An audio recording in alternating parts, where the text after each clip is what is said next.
안녕하세요. 여러분의 건강 표지판입니다.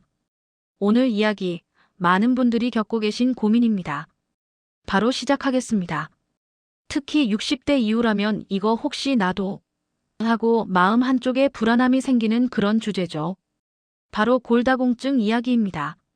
오늘 제 경험과 주변에서 겪은 사례들, 그리고 연구에서 알려진 내용들을 바탕으로 여러분께 쉽게 설명드려 볼게요. 여러분 혹시 이런 적 있으신가요?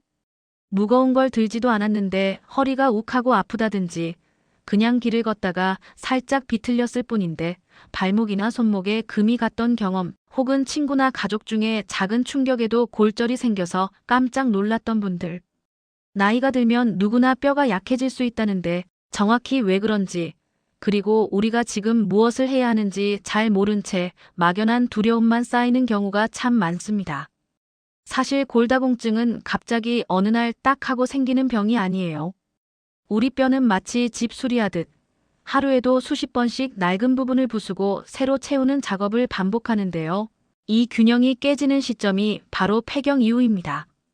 여성분들은 특히 여성 호르몬이 빠르게 줄어들면서 뼈를 채우는 속도가 느려지기 때문에 가속도가 붙고, 남성분들도 나이가 70세를 넘어가면 비슷한 변화가 옵니다.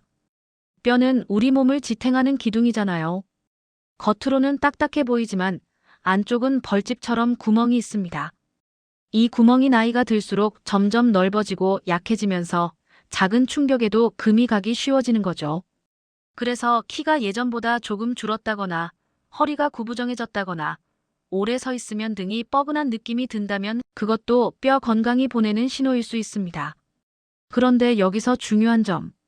골다공증은 조용히 진행되기 때문에 아프지 않으면 괜찮겠지라고 생각하기 쉽지만, 아프기 시작할 때는 이미 뼈가 많이 약해진 경우가 많습니다.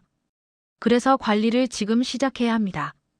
우리 나이대는 특히 한번 골절이 남은 삶의 움직임 전체를 바꿔버리는 경우가 많아요. 허리나 고관절 골절은 회복에 오래 걸리고 활동량이 줄면서 다른 건강까지 영향을 받을 수 있기 때문에 예방이 정말 중요합니다. 자, 그렇다면 어떻게 해야 할까요? 오늘은 실생활에서 바로 쓰실 수 있는 방법들을 정리해 드릴게요. 어려운 용어 없이 지금 집안에서 시작할 수 있는 수준으로요. 첫 번째 방법은 아주 기본적이고 가장 중요한 것, 바로 단백질과 칼슘 섭취입니다. 연구에 따르면 나이가 들수록 단백질 섭취량이 줄어들기 쉬운데, 근육이 줄어들면 몸을 지탱하는 힘이 떨어져 넘어질 위험이 커지고 뼈의 압력도 변화합니다. 칼슘은 뼈를 만드는 재료라면 단백질은 뼈를 잡아주는 기둥과 같은 역할이에요. 우유, 치즈, 두부, 콩, 멸치 같은 음식은 뼈 건강에 큰 도움이 될 수 있습니다. 하지만 이걸 매일 챙겨 먹어야 하나 하고 부담 느끼실 수도 있는데요. 전혀 엄청난 준비가 필요하지 않습니다. 식단에 하루 한 번이라도 멸치볶음이나 두부조림 같은 작은 단백질 칼슘 식품을 넣어보세요. 우유가 부담된다면 미지근하게 데워서 마시거나 요거트처럼 부드러운 형태로도 충분합니다. 두 번째는 비타민 D 챙기기입니다. 비타민 D는 칼슘을 몸속에 잘 흡수되게 도와주는 뼈 건강의 열쇠와 같은 존재예요. 문제는 60대 이후에는 피부에서 만들어지는 비타민 D양이 줄어든다는 점입니다. 햇빛을 1520분 정도만 쬐어도 도움이 될 수 있어요. 많은 분들이 햇빛은 피부에 안 좋다니까 나가서 햇볕 쬐는 게 걱정된다고 하시는데요. 강한 자외선 시간대만 피하고 아침이나 오후 늦은 시간에 산책하시면 부담이 적습니다. 식품으로는 고등어, 계란 노른자 등이 있고 상황에 따라 보충제가 필요할 수도 있지만 이 부분은 가까운 의료진과 상담해서 결정하시면 됩니다. 세 번째는 꾸준한 체중 부하 운동입니다. 여기서 체중 부하 운동이란 어렵게 들리지만 간단히 말하면 몸의 무게를 뼈가 직접 받는 운동입니다. 걷기, 가벼운 계단 오르기, 골반 들기, 의자에서 천천히 일어났다 앉기 같은 동작이 전부 여기에 해당돼요. 어떤 분들은 나는 무릎이 약해서 운동 못해라고 하시지만 무릎을 혹사하지 않는 방식으로 천천히 하면 충분히 가능합니다. 중요한 건 과하지 않게 꾸준히입니다. 매일 10분만 걸어도 뼈는 계속 자극을 받으며 강해질 수 있습니다. 네 번째는 집 안락상 환경 정리입니다. 사실 골다공증 자체보다 더 무서운 건 넘어지는 것입니다. 작은 충격에도 금이 가기 때문에 안전 환경을 만드는 것이 큰 건강 습관이에요. 미끄러운 욕실 매트, 케이블선, 발에 걸리는 작은 발판 등을 한번 싹 정리해 보세요. 침대에서 일어날 때도 천천히, 그리고 야간에는 작은 무드등 하나만 켜두어도 넘어짐 예방에 큰 도움이 됩니다. 5번째는 자세 교정과 허리 근육 관리입니다.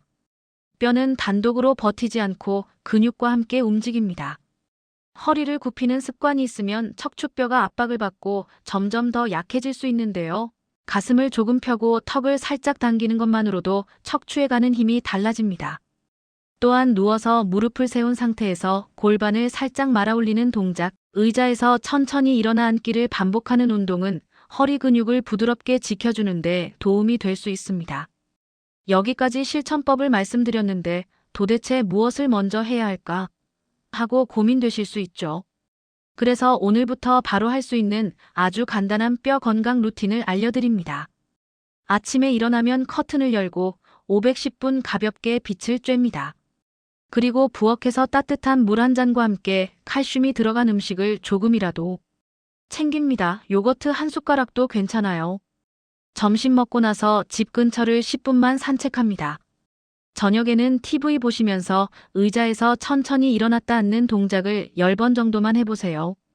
이 4가지만 해도 뼈 건강이 천천히 달라질 수 있습니다. 작은 변화가 쌓여 큰 건강으로 이어지는 건 정말 많은 연구에서 확인된 사실입니다. 오늘 내용 정리해 드릴게요. 골다공증은 조용히 진행되지만 지금부터 관리하면 우리 뼈는 다시 강해지는 방향으로 움직일 수 있습니다. 칼슘, 단백질, 비타민 D 챙기기, 가벼운 체중 부하 운동, 집 안락상 위험 줄이기, 바른 자세 유지. 이 4가지가 중심입니다.